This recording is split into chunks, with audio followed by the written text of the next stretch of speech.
I'm Chanel Alexay Ilumbre and magpa 4 years na po akong umattend sa Faith Life. Si Nicola Conya po yung nag-encourage po sa akin na dumalo po sa Faith Life. Parang naging magkaibigan po kami nun at that. Actually po, nung last year lang po, nagkaroon po kami ng family problem and ayun po, ni-restore lang po kami ni Lord and I feel like nung October praise po, parang na-surrender ko po lahat kay Lord and yun po yung naging opportunity na i-surrender ko po lahat. Inayos niya po yung family problem po namin and nag-provide po siya para sa amin financially.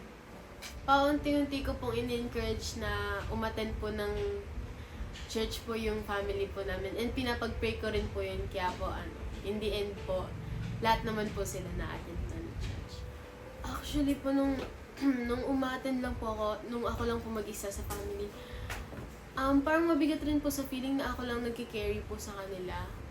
And ayun po, kahit ako lang po mag-isa, na-realize ko po na parang ang different ko sa family ko, na parang yung thinking nila, different po sa thinking ko, na parang mas may alam po ako sa Bible, Catholic sa Word ni Lord, gano'n. Parang ang different ko, parang naging alien na rin po ako sa mga kaibigan ko na, uy, huwag kang magmura, ganyan.